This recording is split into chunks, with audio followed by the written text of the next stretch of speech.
بسم الله الرحمن الرحيم إلا من تاب وآمن وعمل عملا صالحا فأولئك يبدل الله سيئاتهم حسنات وكان الله غفورا رحيما ومن تاب وعمل صالحا فإنه يتوب إلى الله متابا.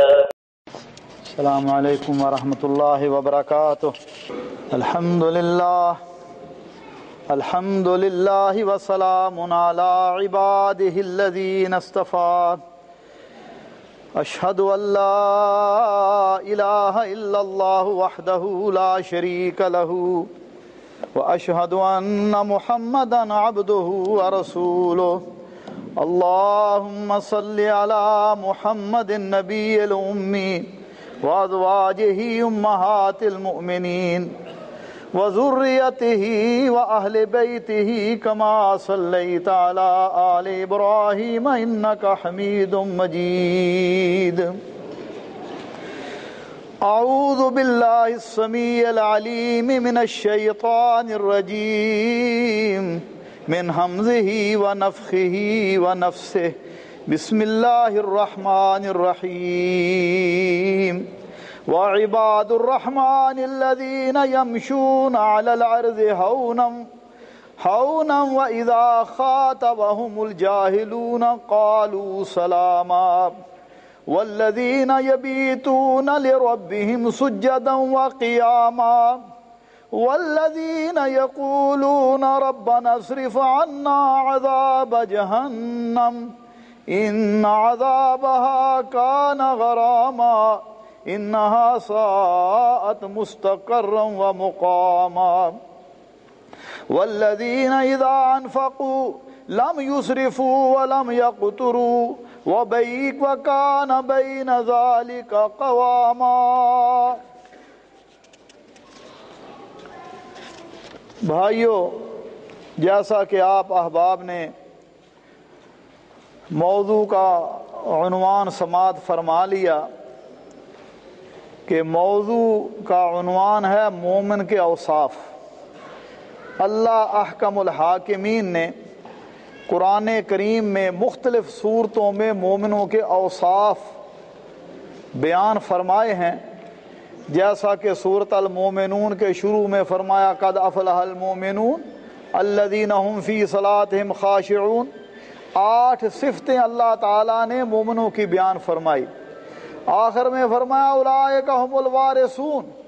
جن بندوں کے اندر یہ 8 صفتیں ہیں اولئک هم الوارثون، یہی جنت الفردوس کے وارث ہیں. اسی طرح سورۃ الفرقان کے شروع میں بھی اللہ تعالیٰ نے مومنوں کے اوصاف اور ان کی خصلتیں بیان کی ہیں. اللہ سے دعا ہے کہ اللہ احکم الحاکمین ہم میں بھی وہ صفتیں پیدا فرمائے اور اللہ تعالی ہمیں بھی مومنین کی صف میں شامل فرمائے. اللہ مالک فرماتے ہیں وعباد الرحمن، رحمان کے بندے. اللہ کا بندہ ہونا یہ بڑی عظمت والی چیز ہے، بڑے شرف اور وقار کا مقام ہے. اس کی بجائے اگر کوئی بندہ اللہ کا بندہ نہیں کسی اور کا بندہ ہے تو یہ انتہائی درجے کی ذلت اور پستی ہے. اللہ ہمیں اس سے بچائے. عربی میں عبد کہتے ہیں غلام کو، اور غلام وہ ہوتا ہے جو خریدا بھی جا سکتا ہے اور بیچا بھی جا سکتا ہے. اور غلام اپنے آقا کی نافرمانی نہیں کرتا. جو مالک نے اس کی ڈیوٹی لگائی ہے اس کے مطابق عمل کرتا ہے. اس لیے اللہ کا عبد وہ ہے جو اللہ احکم الحاکمین کی مکمل طور پر اطاعت و فرما برداری کرتا ہے. اگر کسی وقت اس سے کوئی غلطی کوتاہی ہو جائے تو فوراً اللہ کی طرف رجوع کرتا ہے، معافیاں مانگ لیتا ہے، گناہ پر اصرار نہیں کرتا۔ اور اللہ کا عبد ہونا یہ اتنا بڑا مقام اور اتنی بڑی شان کا حامل ہے کہ اللہ احکم الحاکمین نے رسول اللہ صلی اللہ علیہ وسلم کے بارے میں جب ذکر فرمایا، فرمایا تبارک الذی نزل الفرقان علی عبدہ سبحان الذی اسری بعبدہ وَإِن كُنتُمْ فِي رَيْبٍ مِّمَّا نَزَّلْنَا عَلَىٰ عَبْدِهِ۔ رسول اللہ صلی اللہ علیہ وسلم کو اللہ نے اپنا عبد کہا، اور آپ صلی اللہ علیہ وسلم سے کہا گیا حضرت آپ اتنی محنت کیوں کرتے ہیں، اللہ کی اتنی عبادت کیوں کرتے ہیں، حالانکہ آپ کے تو اللہ نے اگلے پچھلے گناہ معاف فرما دیے ہیں۔ تو فرمایا افلا احب ان اکون عبدا شکورا، کیا میں اللہ کا شکر گزار بندہ نہ بن جاؤں؟ اس لیے بھائیو، جو اللہ کی اطاعت کرتا ہے، اللہ کی فرما برداری کرتا ہے، وہ تو اللہ کا بندہ ہے۔ بندگی دو طرح کی ہے، ایک رحمان کی بندگی اور ایک شیطان کی بندگی۔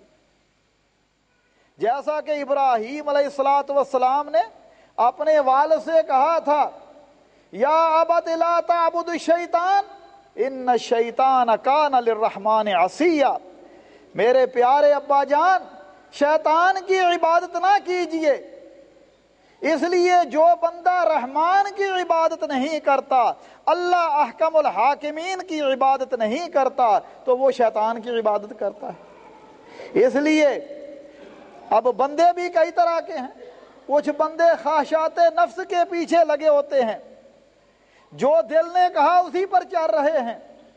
کچھ لوگ مال و دولت کی عبادت کرتے ہیں، مال کے بندے ہیں، دنیا کے بندے ہیں۔ اسی طرح کچھ لوگ اپنے آپ کو اللہ کے بندوں کے ساتھ منسوب کرتے ہیں، میں فلاں کا بندہ ہوں، میں عبد رسول ہوں، میں عبد غنی ہوں، میں سالار بخش ہوں، میں عبد النبی ہوں، میں عبد المصطفیٰ ہوں، عبد علی، عبد حسین، یا جس طرح ہمارے پنجابی میں پیراں دتا میراں دتا، تو اپنی نسبت اللہ کو چھوڑ کر اللہ کے بندوں کے ساتھ کرتے ہیں، تو یہ شرک ہے۔ اس کی بجائے انسان اپنی نسبت اللہ کی طرف کے عبداللہ، عبد الرحمن، عبد الستار، عبد الغفار۔ اللہ تعالی نے سورۃ الفرقان میں دو گروہوں کا ذکر فرمایا ہے، ایک وہ گروہ جو عباد الرحمن ہے، اور دوسرا گروہ جو اللہ کی عبادت نہیں کرتا، اللہ کو چھوڑ کر اوروں کے پیچھے چلتا ہے، اللہ کو چھوڑ کر اوروں کی عبادت کرتا ہے، پھر اس کا انجام بھی انتہائی برا ہے۔ اللہ احکم الحاکمین اسی صورت میں عباد الرحمن کی صفات سے پہلے ان کا ذکر فرما رہے ہیں۔ فرمایا وہ لوگ جنہوں نے رسول اللہ صلی اللہ علیہ وسلم کی پیروی نہیں کی، ان کے راستے کو چھوڑ کر کوئی اور راستہ اختیار کر لیا، فرمایا قیامت کا دن ہوگا اور یہ کیا کریں گے؟ فرمایا وَيَوْمَ يَعُضُّ الظَّالِمُ عَلَى يَدَيْهِ يَقُولُ يَا لَيْتَنِي اتَّخَذْتُ مَعَ الرَّسُولِ سَبِيلًا يَا وَيْلَتَى لَيْتَنِي لَمْ أَتَّخِذْ فُلَانًا خَلِيلًا لَقَدْ أَضَلَّنِي عَنِ الذِّكْرِ بَعْدَ إِذْ جَاءَنِي وَكَانَ الشَّيْطَانُ لِلْإِنسَانِ خَذُولًا۔ فرمایا قیامت کے دن یہ ظالم اپنے ہاتھوں کو کاٹیں گے اور کیا کہیں گے؟ آئے کاش میں نے رسول اللہ صلی اللہ علیہ وسلم کا راستہ اختیار کیا ہوتا، آئے میری کم بختی، میں فلاں فلاں کی راہ نہ پکڑتا۔ لقد اضلنی عن الذکر، انہوں نے مجھے ذکر آ جانے کے بعد گمراہ کیا۔ ذکر کیا ہے؟ کتاب اللہ اور سنت رسول اللہ۔ وَكَانَ الشَّيْطَانُ لِلْإِنسَانِ خَذُولًا، اور فرمایا شیطان تو انسان کو بے یار و مددگار چھوڑنے والا ہے۔ اس لیے جب ان کا یہ حال ہے کہ یہ رسول اللہ صلی اللہ علیہ وسلم کے راستے کو چھوڑ کر اور راستے اختیار کرتے ہیں تو پھر قیامت کے دن رسول اللہ صلی اللہ علیہ وسلم ان کی شفاعت نہیں کریں گے بلکہ ان کی شکایت کریں گے۔ وقال الرسول یا رب ان قوم اتخذوا هذا القرآن مہجورا، اور رسول اللہ صلی اللہ علیہ وسلم کہیں گے یا اللہ یہ میری قوم ہے جنہوں نے قرآن کو چھوڑ دیا۔ قرآن کو چھوڑنے کا انجام پھر کیا ہے؟ فرمایا یہ دنیا میں ان کے پاس خواہ دنیا کا اقتدار کیوں نہ تھا، دنیا کی حکومت کیوں نہ تھی، دنیا میں ان کے پاس مال و دولت کیوں نہ تھی، عزت اور وقار کیوں نہ تھا، لیکن قیامت کے دن ان کا یہ حال ہوگا الذین یحشرون علی وجوہہم الی جہنم اولئک شر مکانا واضل سبیلا۔ فرمایا وہ لوگ اکٹھے کیے جائیں گے اور اپنے چہروں کے بل جہنم کی طرف، فرمایا یہ لوگ بدترین ہے بے اعتبار مکان کے اور سب سے زیادہ بہکے ہوئے۔ اس لیے بھائیو اللہ سے دعا ہے کہ اللہ تعالی ہمیں ایسے لوگوں کے ساتھ نہ ملائے بلکہ اللہ ہمیں عباد الرحمن کے ساتھ ملائے، کیونکہ عباد الرحمن کون ہیں؟ اللہ احکم الحاکمین، ان کا بھی ذکر فرما رہے ہیں۔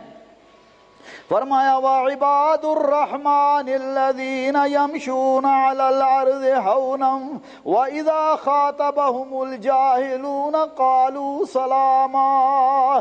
فرمایا رحمان کے بندے تو سارے ہی ہیں، سب اللہ کے بندے ہیں۔ اس سے پہلے اللہ مالک فرماتے ہیں واذا قیل لهم اسجدوا للرحمن قالوا وما الرحمن انسجد لما تأمرنا وزادهم نفورا۔ جب ان سے کہا جاتا ہے کہ اللہ رحمان کو سجدہ کرو تو کہتے ہیں رحمان کیا ہے؟ اللہ فرماتے ہیں یہ ان کی دعوت ان کو کی نفرت کو میں اور اضافہ کر دیتی ہے۔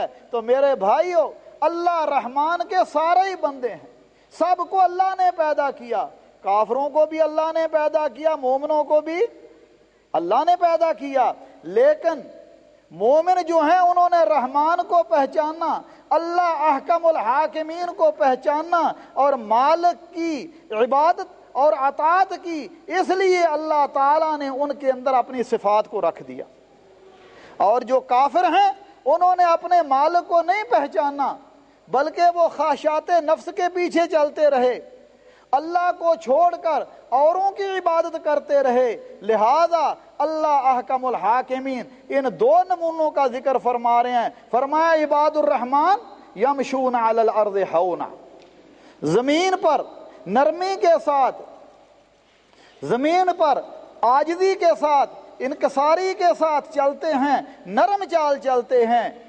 اللہ احکم الحاکمین نے یہاں چال کا ذکر فرمایا ہے تو انسان اپنی چال سے پہچانا جاتا ہے۔ ذرا انسان غور کرے، ہر آدمی کی چال ہوتی ہے۔ ایک آدمی آپ کے سامنے اکڑ کر چل رہا ہے، آپ کہیں گے اس کے دل میں تکبر ہے۔ ایک بندہ ظالم اور فاسق اور فاجر ہے، خود پسند اور متکبر ہے، اس کی چال سے آپ کو پتا چل جائے گا۔ اسی طرح ایک غریب آدمی کی چال ہے اور ایک مہذب اور سمجھدار آدمی کی چال ہے، مختلف چالیں ہیں۔ انسان کے اندر کو آپ اس کی چال سے پہچان سکتے ہیں۔